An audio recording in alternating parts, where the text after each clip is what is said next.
பண்ணை பயணம். என்னென்ன பார்க்குறாங்க? ஃபஸ்ட்டு பண்ணை பயணத்துக்கு போகிறாங்க. அதுக்கு என்ன சொல்கிறாங்கன்னா, ஒருத்தவங்க பேருந்தில் போகலாம், பஸ் ஏறி தனியாக ஏற்பாடு பண்ணி அந்த இடத்துக்கு நம்ம போகலாம், அங்கே நடக்கக்கூடிய நிகழ்ச்சியெல்லாம் பார்க்கலாம் அப்படின்றாங்க. அது என்ன நடக்குது பாருங்க. முதல்ல மேரியும் பாரதியும் மிகவும் ஆர்வத்துடன் காணப்பட்டனர். காரணம், அவர்கள் வேளாண் பண்ணையை காண கல்வி களப்பயணம் செல்ல திட்டமிட்டனர். இன்னும் 2 நாட்களே இருக்கின்றன. களப்பயணம் குறித்து ஆசிரியர் முன் ஏற்பாடுகள் சிலவற்றை கூறினார். மறுநாள் மேரிக்கு காய்ச்சல். அவள் 2 நாட்கள் ஓய்வு எடுக்க வேண்டும் என மருத்துவர் பரிந்துரைத்தார். ஆதலால் மேரி பாரதியிடம், களப்பயணம் சென்று வந்த பிறகு நீ பார்த்தவற்றை உன் நாட்குறிப்பில் எழுதி படித்து காட்டு, அந்த அனுபவத்தை பகிர்ந்து கொள்வோம் என்றாள். இப்போ ஒரு பள்ளியில் இவங்களை களப்பயணத்திற்கு பள்ளி கூட்டிகிட்டு போகிறாங்க ஸ்கூல்லேருந்து. அப்போ 2 பேர் ரொம்ப சந்தோஷமாக இருக்காங்க, 2 தோழிகள். அதில் ஒருத்திக்கு நல்ல காய்ச்சல் வந்துடுது, அவளால் போக முடியல. அப்போ அவள் தன்னுடைய தோழிக்கிட்ட சொல்கிறா, இந்த களப்பயணத்தின் போது நீ அங்கே என்னென்ன பார்க்குறியோ, அங்கே என்னென்ன பார்த்து ரசிக்கிறியோ எல்லாவற்றையும் ஒரு நாட்குறிப்பாக ஒரு டைரியில் எழுதி எடுத்துகிட்டு வந்துடு. அதுக்கப்புறம் அதை பற்றிய விஷயங்களை நாம் பகிர்ந்து கொள்வோம் அப்படின்னு சொல்கிறா. எனவே ஒரு டைரியில் எழுதப்பட்ட, ஒரு நாட்குறிப்பில் எழுதப்பட்ட செய்திகள் தான் இது நமக்கு பாடமாகும் பல செய்திகளையும் தருகிறது. நாட்குறிப்பு. இன்று எனது வாழ்நாளில் புதியதோர் அனுபவம் ஏற்பட்ட இனிய நாள். காலை 8 மணிக்கு என் வகுப்பில் உள்ள 39 மாணவர்களும் களப்பயணம் மேற்கொள்ள தயாராக இருந்தோம். பேருந்து வந்ததும் ஒருவர் பின் ஒருவராக ஏறினோம். ஆனைமலை நோக்கி பயணம் தொடங்கியது எங்கள் பேருந்து.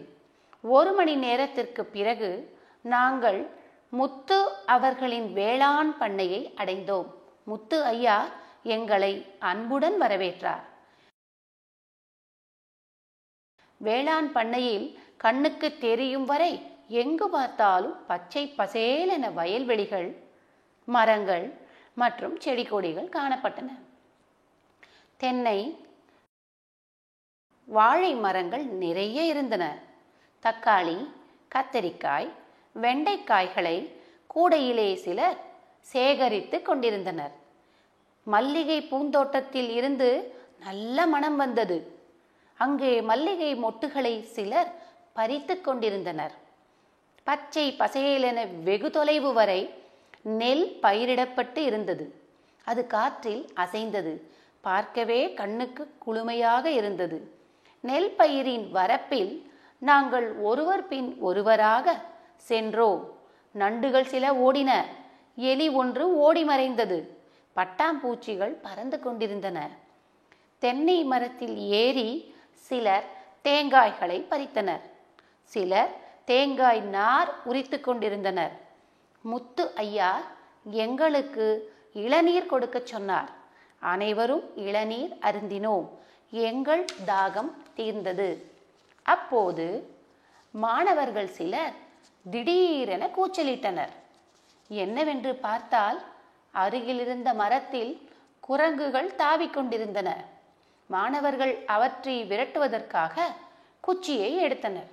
விரட்டாதீர்கள், விரட்டாதீர்கள் என அந்த பண்ணையை உருவாக்கிய முத்து ஐயா ஓடி வந்தார். மேலும் அவர் எங்களிடம், நம்மை சுற்றி வாழும் விலங்குகளை ஒருபோதும் துன்புறுத்தவோ பயமுறுத்தவோ கூடாது என்று அன்போடு கூறியது எனக்கு மிகவும் பிடித்தது. அவரை பார்த்ததும் நாய்கள் சில பாசத்துடன் வாலை ஆட்டிக்கொண்டு அருகே வந்தன. நாங்கள் பயந்து ஓட நினைத்தோம். பயப்படாதீர்கள், ஓட வேண்டியதில்லை. நாம் அவற்றை துன்புறுத்தாதவரை அவை நம்மை ஒன்றும் செய்யாது. இவைதான் இரவில் பண்ணையை பாதுகாக்கும் பாதுகாப்பாளர்கள் என்றார். வாருங்கள், வாழை தோட்டத்தை பார்க்கலாம் என எங்களை அழைத்து சென்றார். இப்போ இதை நாட்குறிப்பில் டைரியில் எழுதியிருக்கான். இப்போ பண்ணை தோட்டம் அவங்க கிளம்புறது பேருந்தில் கிளம்ப ஆயத்தமாயிட்டு வழியெங்கும் பச்சை பசேல் பல வகை செடி கொடிகள் மரங்களை பார்க்குறாங்க. தோட்டங்கள்லேருந்து பல காய்கறிகளை எல்லாம் பறித்து எடுத்துகிட்டு போகிறாங்க அங்கே வேலை செய்கிறவங்க. தென்னை மரத்துலேருந்து தேங்காய்கள் வருது, மல்லிகை வாசமாக வீசுது, நெல் பயிர்கள் காற்றிலே அசையுது. அந்த இடமே ரம்மியமாக இயற்கை சூழ்நிலையில் அவங்களுக்கு மிகவும் பிடித்த இடமாக மாறி இருக்குது. அப்போது அந்த இடத்துல சில குரங்குகள் வேறு அங்கே எங்கே போகும்போது அந்த குரங்குகளை அடிக்கிறதுக்கு இவங்க ஃப்ரெண்ட்ஸ் எல்லாம் சேர்ந்து பண்ணும்போது, அடிக்காதீங்க, நம்ம சுற்றி இருக்கும் விலங்குகளை நாம் துன்புறுத்தவே கூடாது, அப்படி நம்ம ஒன்றுமே செய்யலைன்னா அவைகளும் நம்மை ஒன்றுமே செய்யாது, நம்ம அவங்கள பாதுகாப்பாக அப்படியே விட்டுடணும், இயற்கையாகவே விட்டுடணும் அப்படின்னு அந்த பண்ணையின் மேற்பார்வையாளர் முத்து அப்படின்னு சொல்கிறவர் இவங்களுக்கு சொல்லி கொடுக்குறாங்க. அதனால் இதையெல்லாம் பார்த்து ரசித்து இவர்களுடைய நாள் கழிந்தது. அதை அப்படியே இந்த பொண்ணு தன்னுடைய நாட்குறிப்பில் எழுதி வைக்கிறார்.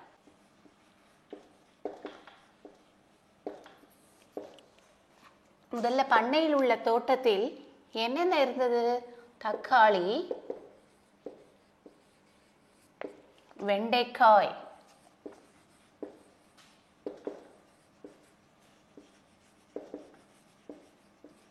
இன்னும் நிறைய இருந்தது. ஆனால் இங்கே 2 டேஷ் மட்டும் கொடுத்ததுனால அந்த 2க்கான பதில் மட்டும் நம்ம எழுதலாம். பண்ணையில் டேஷ் டேஷ் போன்ற பசுக்கள் இருந்தன. அதே போல் நம்ம இப்போ பார்க்கும்போது பண்ணையில் 5 வகையான பசுக்கள் இருந்துச்சு. ஆனால் இங்கே 2 தான் கேட்டிருக்காங்க, நம்ம 2 எழுதலாம். பண்ணையில் முர்ரா, சிந்தி போன்ற பசு வகைகள் இருந்தனன்னு பார்க்குறோம். அதுக்கப்புறம் ஜெர்சி இருக்குது, அதுக்கப்புறம் நிறைய இருக்குது. முர்ரா வகை எருமை மாடு,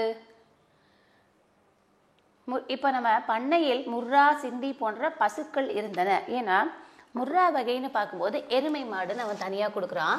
அதனால் நம்ம என்ன பண்ணலாம், பசுக்களின் பெயர்கள் மட்டும் எழுதலாம், முர்ரா வேண்டாம். சிந்தி எழுதலாம், கரெக்டு. ஜேசி எழுதலாம், சரியா? மூணாவதா, முர்ரா வகை எருமை மாடு டேஷ் லிட்டர் வரை பால் கொடுக்கும், 30 லிட்டர் வரை பால் கொடுக்கும் அப்படின்றது தான் சரியான பதில். இயற்கை உரத்தை டேஷ் டேஷ் போன்றவை சேர்த்து தயாரிக்கின்றனர். நம்ம பார்த்துருக்கோம், இயற்கை உரங்கள்னு சொல்லும்போது இலைத்தழைகள், மாட்டுச்சாணம், மண்புழு, காகிதங்கள், குப்பைகள், தேவையில்லாத உணவுப் பொருட்கள், இவை எல்லாத்தோட சேர்த்து பாடும்போது தான் நமக்கு கிடைக்கக்கூடியது இயற்கை உரங்கள். அப்போது 2 மட்டும் எழுதணும்னா, இயற்கை உரத்தை தயாரிக்க மாட்டுச்சாணம் போடலாம், அதுக்கப்புறம் மண்புழு போடணும். இந்த 2ஐயும் மற்றும் சிலவற்றையும் சேர்த்து தயாரிக்கப்படுபவை தான் இயற்கை உரங்கள். அதுக்கப்புறம் 5வது நிரப்புக, பொது இடங்களில் டேஷ் போடக்கூடாது. பொது இடங்களில் குப்பை போடக்கூடாது என்பது சரியான விடை.